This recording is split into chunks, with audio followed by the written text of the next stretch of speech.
uma vez, com esse caboclo velho, eu falei para ele, ele tinha 90 anos. Ele se perguntou, o imperador vai bem? Eu falei para ele, vai bem, sim, senhor. Ele falou, isso em 1948. Ele disse, mas não é mais aquele veião de barba. Eu falei, não, agora é um outro chamado Dutra. Ah, bom.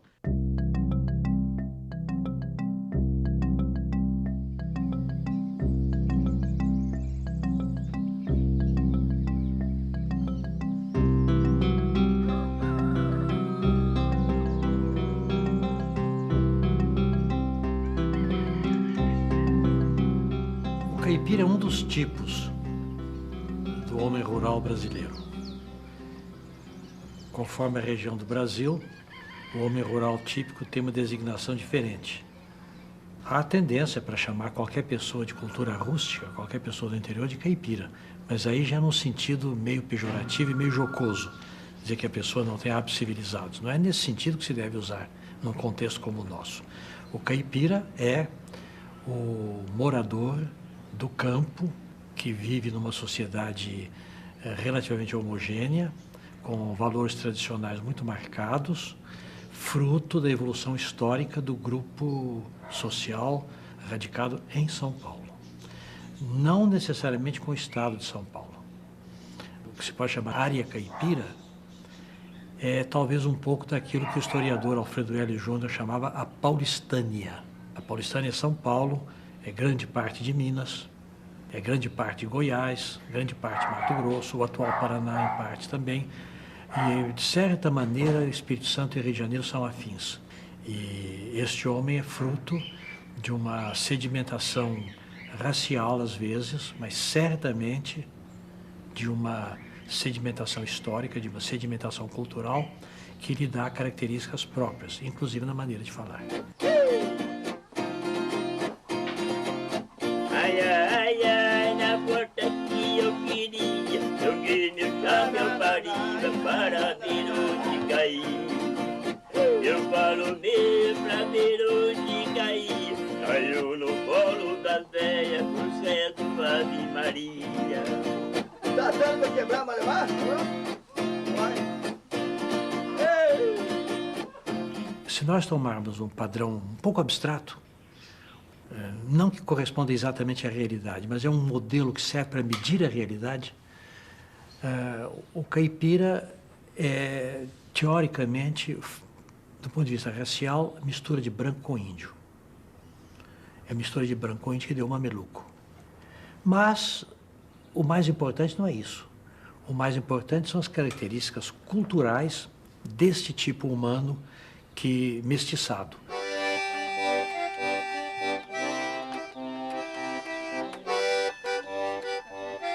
Esse tipo, culturalmente, é um tipo caracterizado por um traço muito interessante, que é a fusão da cultura portuguesa com as culturas indígenas locais. O caipira é muito mais português do que se pensa. Houve um tempo, talvez por nativismo brasileiro, que tendia-se a acentuar muito as componentes indígenas do...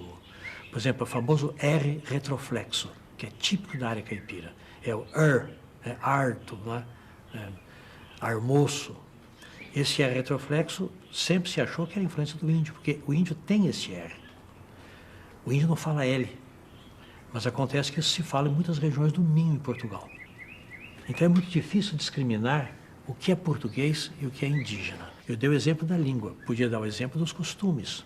Por exemplo, o jogo do pau, o jogo do cajado, que é um jogo português típico, a luta cada um com o seu cajado na mão, bastão. E isso na cultura caipira era fundamental. É uma coisa puramente portuguesa. E parecia um pouco com o uso do tacape e dos bastões de combate dos indígenas.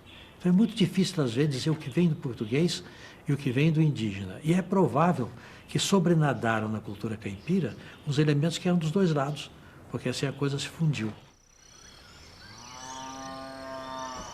Sabe-se que em São Paulo falava-se não português correntemente, falava-se língua geral, quer dizer, o tupi-guarani adaptado pelos jesuítas, né?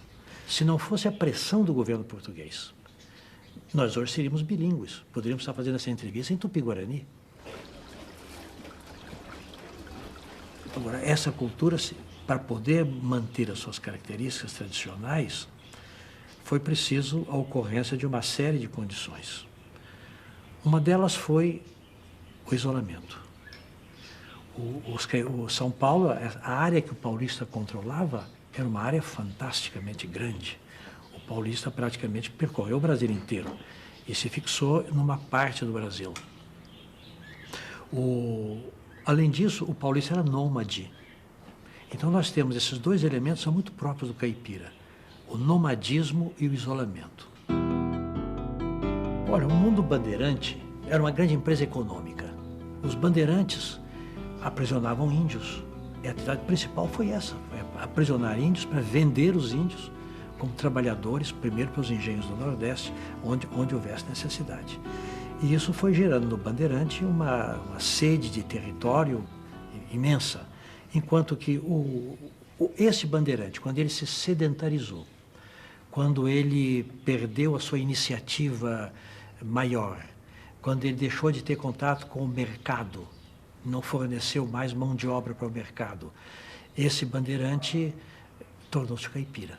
Uma parte, claro, deu fazendeiros, deu exportadores, deu gente que foi ganhar dinheiro, sobretudo localizado nas cidades, São Paulo, Sorocaba, Parnaíba, Itu, Taubaté.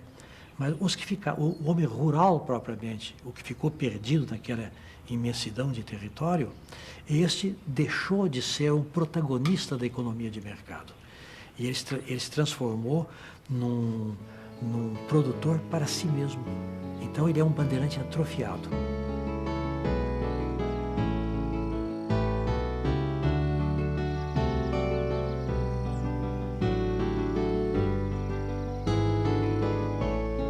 Agora, como tudo tem que ser dito com um grão de sal, ele se sedentarizou em parte, porque ele diz que ele é muito móvel. E ele se separou da economia do mercado também em termos, porque ele leva o franguinho dele, leva os ovos, leva a gabiroba, leva o jatubá para vender nas feiras das vilas, frequentemente. Há coisas comoventes, às vezes, para mostrar como eles estão fora da economia monetária. Ali por 1948, mais ou menos, portanto, há 50 anos atrás, um caipira velho, que já tinha cerca de 90 anos de idade, que morava na região que eu estudei, que é a região de Bofete, que é perto de Botucatu. Às vezes, eles vinham vender frango e ovo em Campinas. Você imaginou o que é isso? Quer dizer, pode-se imaginar o que é isso? Sair de perto de Botucatu a pé e vir até Campinas, dizer que era muito bom porque ganhava-se um dinheirinho. Quanto é que se ganhar mais ou menos? 3 a 4 mil reais, 3 a 4 cruzeiros, reais.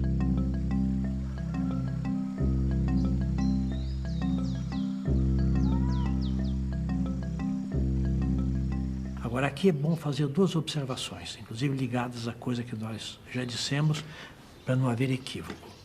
Eu estou falando como se existisse na cultura caipira o índio e o português, mas o negro entrou aí também.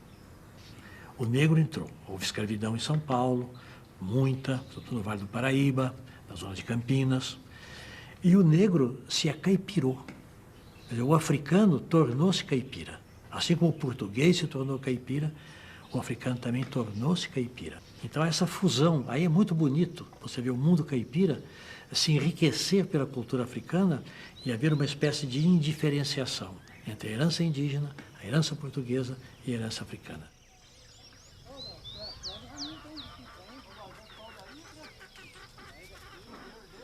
Você imagine aqueles territórios imensos que havia antigamente cobertos de floresta. O caipira chegava, botava fogo, queimava a mata, fazia a roça, fazia o rancho. Ali, passavam alguns anos, ele pegava os badulaques dele, ia para adiante, fazia a mesma coisa 4 ou 5 léguas adiante. É uma cultura extremamente móvel, que provoca, do ponto de vista ecológico, uma destruição ambiental fantástica, sobretudo por meio da fogueira feita para a fertilização da terra e para a destruição da floresta, para o preparo dos campos de plantio. E uma população móvel dessa maneira, e pouco numerosa, porque o Brasil era povoado muito escassamente, né, gera um tipo de assentamento no solo muito disperso. Eu procurei estudar o caipira, eu creio que eu a minha conclusão, que depois foi aceita por muitos estudiosos, é que a unidade básica da cultura caipira não é nem a vila, nem a casa, nem a família, é o bairro. O bairro é aquela porção de território povoada de maneira muito espalhada, em que as pessoas não têm contato imediato, mas na qual todos se sentem como pertencendo a uma mesma comunidade. A pessoa pode passar 6, 7 meses sem ver o seu vizinho, mas na hora de fazer uma festa de São João, ele faz com um certo número de vizinhos. O caipira, isolado dos centros urbanos, sem nenhum contato, ele periodicamente se encontra em função das necessidades comunitárias do bairro. Por exemplo, fazer uma casa, ele não pode fazer sozinho, então ele faz um mutirão. Quem ele chama para o mutirão? Aqueles que pertencem ao mesmo bairro. Ele tem que fazer um roçado. Ele sozinho, ele, o filho dele, não conseguem fazer o roçado. Quem ele chama? Os membros do bairro. O cururu é uma dessas atividades tipicamente caipiras que preservam a coesão do grupo. Quando é que o cururu é feito? Para pagar uma promessa, geralmente. Eu planto uma roça de milho. Eu então digo ao santo, o santo é minha devoção. Santo Antônio, por exemplo. Se o milho granar direito, se eu não perder esse milho, eu faço um cururu para Santo Antônio. Então eu colho o milho está bom, eu faço o cururu para Santo Antônio. Quem eu convido? Os membros do bairro. O bairro se reúne na minha casa. Eu então dou quentão, dou café, dou pão. Sou capaz até de dar pão, que é uma coisa fantástica para o caipira, em um certo momento ele come pão. Tanto ele é um fator de coesão grupal, que quando o caipira passou a se sentir, já no nosso tempo, não mais um membro de um bairro só, mas também um brasileiro, a história do Brasil foi assimilada às escrituras sagradas. E eles passaram então a cantar também a história do Brasil.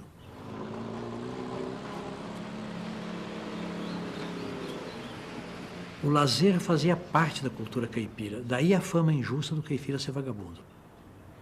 É um homem que tinha muito lazer. Tendo lazer, ele podia pescar e podia caçar. Não porque era para se divertir, aquilo era a dieta dele. Eu comi tatu, comi coati, compreende, caçado pelas pessoas do bairro que eu estava e que iam me oferecer tatu, coati, compreende? Eles não comiam macaco, porque diziam que macaco parece demais com gente. Agora, os outros bichos, até cobra chegavam a comer. Quer dizer, aí é uma dieta que se aproxima da dieta do índio, da dieta do primitivo. Do momento em que ele fica mais subordinado ao mercado, que ele tem que comprar bens de consumo para os quais ele não tem dinheiro, que a mulher dele quer uma bacia de lata, que ele quer despertador, compreende? Que a filha quer um relógio. Aí o tempo dele acaba e a margem de lazer acaba. Ele não pode mais caçar, aí não tem mais carne. Então, a dieta caipira antiga era uma dieta relativamente equilibrada, por causa do isolamento e dessa cultura isolada, ele construiu ali dentro uma cultura de subsistência, caça e pesca que lhe permitiam viver. Do momento em que sua margem de lazer diminuiu, a dieta também empobreceu bastante.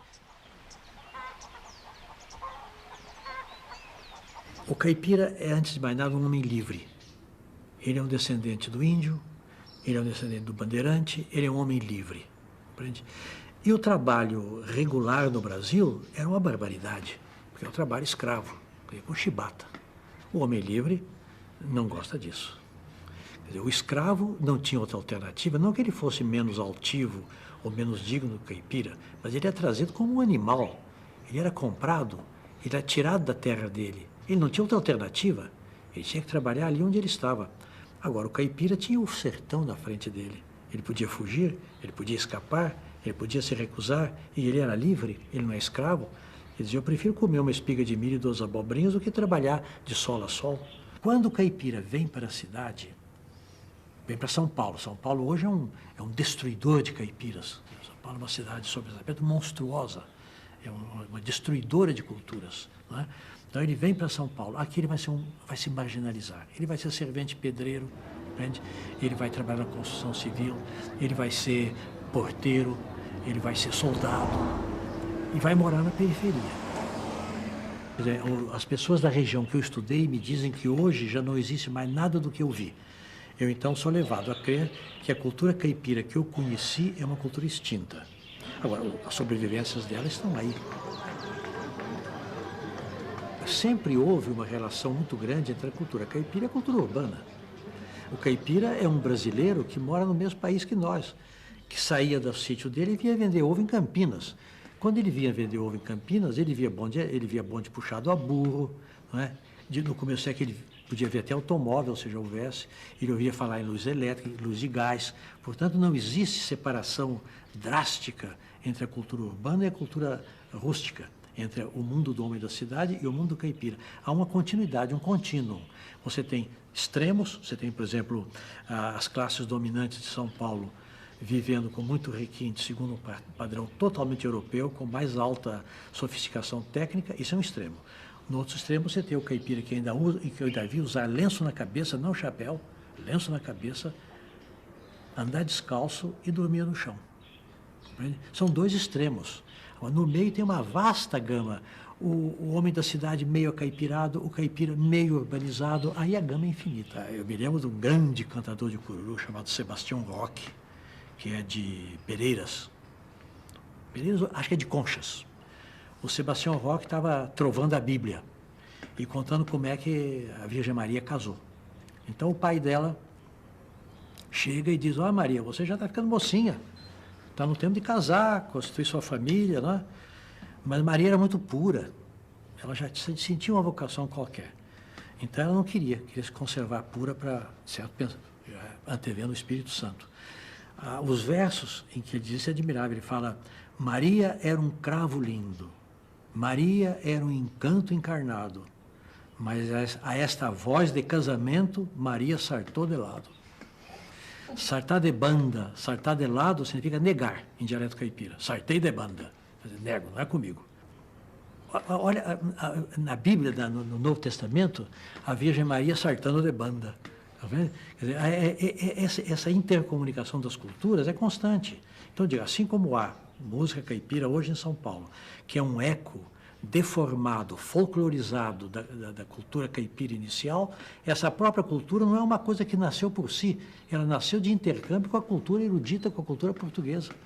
E foi na maneira de falar, em tudo. Nós sabemos que o caipira fala, às vezes, de maneira mais pura do que nós.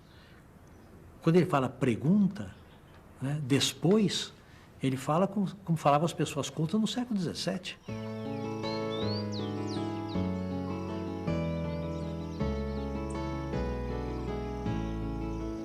Essas coisas todas que eu falei sobre o caipira, provavelmente, quando eu me lembrar, eu vou pensar sobre tudo o que eu não falei, e que talvez fossem coisas até mais importantes.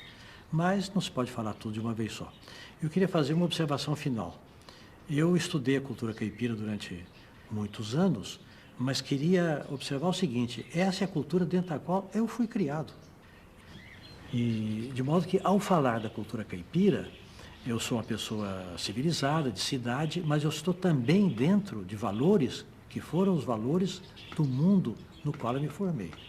De modo que eu queria deixar essa ressalva final. Eu não falo do mundo caipira apenas como um estudioso. Eu falo do mundo caipira como um participante. Esse Samuel me disse assim, eu falei: eu sou mineiro, Samuel. Diz ele, não maliciei.